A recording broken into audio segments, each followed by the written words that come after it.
नमस्कार दोस्त, आज हम बता रहे हैं आपको जो अभी आईटीआर का टाइम चल रहा है, सबका आईटीआर फिल किए जा रहे हैं।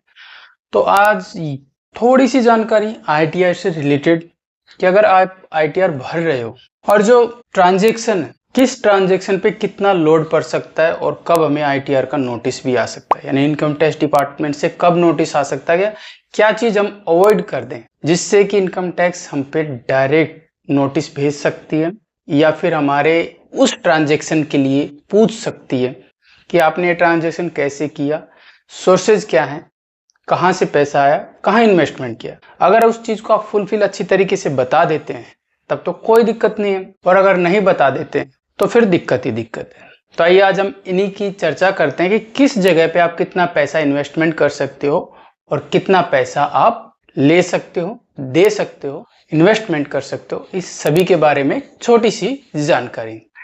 तो सबसे पहले बात करें अगर बचत खाते की, यानी सेविंग स्कीम से हम स्टार्ट करते हैं।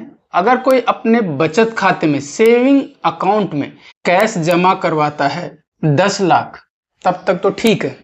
लेकिन अगर वो 10 लाख से ऊपर चला जाएगा तो इनकम टैक्स डिपार्टमेंट आपसे जरूर पूछेगा कि ये 10 लाख से ऊपर पैसा आपके पास कैसे आया। ये 1 साल का होता है, जितना भी ये है ये साल भर में होता है। ये नहीं कि आपको महीने की लिमिट 10 लाख मिली गई है, ये पूरे साल की लिमिट है। 10 लाख तक तो ठीक है, 10 लाख के ऊपर आप निकल जाओगे तब नोटिस जरूर आएगा। सेकंड बात करें करंट अकाउंट, चालू खाता जिसे कहते हैं हम, में अगर कैश जमा किया गया है, अगर हम एक करंट अकाउंट यूज कर रहे हैं, उसमें अगर कैश जमा किया गया है 50 लाख, तब तो ठीक है। और अगर 50 लाख से ऊपर चले जाते हैं तो हमें इनकम टैक्स को जवाब देना होगा 50 लाख के ऊपर पैसा कैसे आया। तो ये ध्यान रखें, अगर 50 लाख से ऊपर पैसा जाता है तो इनकम टैक्स में जवाब देना होगा।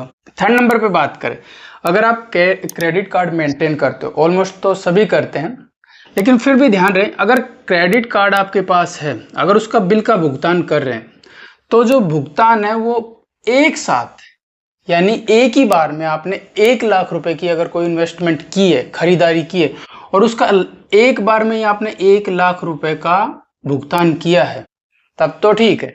लेकिन 1 लाख से जैसे ही थोड़ा सा ऊपर चले जाओगे तो इनकम टैक्स की नजर में आ जाओगे। तो इसलिए कभी भी अगर क्रेडिट कार्ड से पैसा लेते हो या क्रेडिट कार्ड से कुछ खरीदारी करते हो तो चीज ध्यान में रखें कि ये 1 लाख से ऊपर ना जाए। अगर जाता है तो आपके पास एक वैलिड रीजन होना चाहिए। देखिए, ये जो भी चीजें है ना, इनके पास अगर आपके पास वैलिड रीजन है तो ये चीजें भी ऐसी नहीं कि आपको प्रॉब्लम पहुंचाएगी। बस रीजन आपको पता होना चाहिए, सोर्सेज आपके पास बिल्कुल सही होने चाहिए कि आपके पास पैसा कहां से आ रहा है और किस तरीके से इन्वेस्टमेंट किया है। आगे बात करते हैं, अगर आपके पास टोटल क्रेडिट कार्ड, यानी आपके पास जितने भी क्रेडिट कार्ड हैं उनके बिल का पेमेंट आपने नगद में अगर 10 लाख रुपए तक किया है, तब तो ठीक है। अगर 10 लाख से ऊपर चले जाते हो तो इनकम टैक्स की टेढ़ी नजर जरूर पड़ेगी।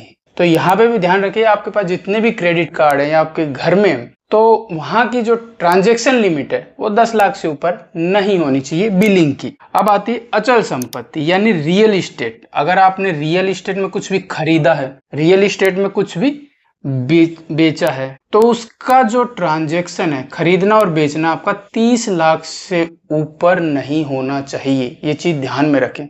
30 लाख से ऊपर जाएगा तो आपको जवाब देना पड़ेगा कि आपने क्या खरीदा है, क्या बेचा है और क्या सोर्सेज से आपने उसको खरीदा और बेचा है। तो ये भी चीज ध्यान में रखें। जब अगर जमीन जायदाद कुछ खरीद रहे हैं तो वहां पे आप 30 लाख तक की सीमित है। उसके बाद बात करें एफडी का, यानी फिक्स्ड डिपॉजिट इन्वेस्टमेंट में अगर आप पैसा एक साथ 1 साल में जमा करवाते हो तो उसकी लिमिट है 10 लाख रुपए। 10 लाख रुपए तक आप उसमें एक साथ 1 साल में जमा करवा सकते हो। 10 लाख से ऊपर जाओगे तो आपको पहले जवाब देना होगा, उसके बाद आप उसमें पैसा जमा करवा सकते हो। चाहे आप 50 लाख जमा कराओ, कोई दिक्कत नहीं है। बस ये कि 10 लाख से ऊपर जैसे आप जाओगे तो आपको जवाब देना पड़ेगा कि 50 लाख रुपए आपके पास पैसे कहाँ से आए। अगर आप वैलिड रीजन बताते हो तो कोई दिक्कत नहीं है, और नहीं बताते हो तो फिर दिक्कत ही दिक्कत है। अब बात करते हैं, अगर कोई फॉरेन ट्रिप किया आपने या फॉरेन करेंसी को खरीदा है तो उसकी जो लिमिट है वो भी 10 लाख रुपए है। आपने कोई ट्रिप किया है और उस ट्रिप की जो पूरा एक्सपेंसिव है वो लगभग 10 लाख रुपए, तब तक तो ठीक है। अगर वो ट्रिप पे आपने ज्यादा खर्च कर दिया तो 10 लाख से भी ऊपर चला गया तब ठीक नहीं है। तब आपको जवाब देना पड़ेगा कि आप जो ट्रिप करके आए हैं, घूम के आए हैं, वो कहाँ से इतना पैसा आया कि आप घूमने लगे 10 लाख से ऊपर। तो थोड़ा सा ये भी ध्यान में रख के चलें। उसके बाद बात करते हैं शेयर मार्केट या कोई बॉन्ड खरीदा है या म्यूचुअल फंड में इन्वेस्टमेंट किया है, कहीं पे भी आप इन्वेस्टमेंट कर रहे हो तो वहां पे आपकी जो लिमिटेशन है 1 साल की है वो है 10 लाख रुपए। जैसे आप कहते हैं ना म्यूचुअल फंड खरीदा, कोई शेयर मार्केट में पैसा लगा दिया, तो वहां 10 लाख रुपए तक तो ठीक है, इनकम टैक्स डिपार्टमेंट सब्र करता है कि भाई हाँ 10 लाख रुपए तक तो बंदा कोई भी इन्वेस्टमेंट कर सकता है। लेकिन 10 लाख से ऊपर जैसे ही आप जाओगे तो आपको बताना होगा, इनकम टैक्स का आपके पास नोटिस आ सकता है। इस चीज का ध्यान रखें, क्योंकि 10 लाख से जैसे आ भी सकता नहीं भी आ सकता, लेकिन हाँ इनकम टैक्स डिपार्टमेंट इनसे ऊपर जाते ही आपको नोटिस भेजने का पूरा अधिकार रखता है। अब वो उनके ऊपर है, भेजता है नहीं भेजता है, लेकिन हाँ आप उनकी नजर में जरूर आ जाओगे। इन चीजों को ध्यान में रखें इनसे ऊपर जाते ही। उसके बाद बात करें कैश गिफ्ट आपने किसी को देना है। अगर किसी को कैश गिफ्ट देना है तो उसकी लिमिट है 50,000 रुपए। 50,000 से ज्यादा आप किसी को कैश गिफ्ट में नहीं दे सकते। अगर देते हैं तो वो भी प्रूफ के साथ आपको बताना होगा। और उसके बाद बात करते हैं एक दिन में अगर किसी ने कैश रिसीव किया है, और 1 डे कैश रिसीव, अगर किसी ने एक दिन में पैसा लिया है ऑनलाइन यानी बैंक से आएगा, ऑनलाइन कैसे भी आएगा, लेकिन जहां आपका पैन कार्ड लगेगा जाहिर सी बात है उसी तरीके से आपका पैसा आएगा। बिना पैन कार्ड के पैसा आता भी नहीं। और उसकी लिमिट है 2 लाख रुपए।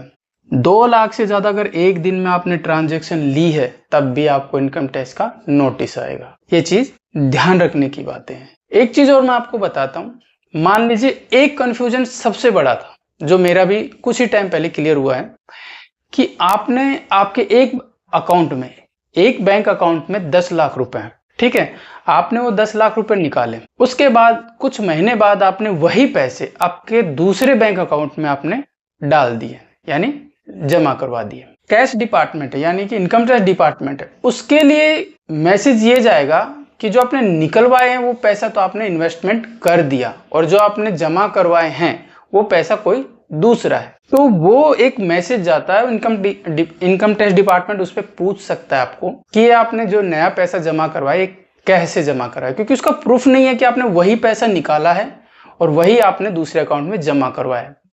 तो इस चीज का ध्यान में रखें कि जब भी आप एक बैंक से ज्यादा पैसा निकलवा लेते हो तो उसको जितनी जल्दी हो सके आपके दूसरे अकाउंट में अगर आपको जमा करवाना है, within 1 day, 2 day, 3 day, last 1 month से पहले आप उसको जमा करवा दें। अगर आप अपना ही पैसा दूसरे अकाउंट में जमा करवाते हो लेकिन टाइम लगा के 6 महीने आपने लगा दिए, तो वहां इनकम टैक्स को जवाब देना होगा कि ये पैसा आपके पास कहां से आया। भले ही वो आपका पैसा है, पहले आपके बैंक में ही था, लेकिन आपके पास क्या प्रूफ नहीं है। निकलवाने का प्रूफ है लेकिन ये प्रूफ नहीं है कि वही पैसा है।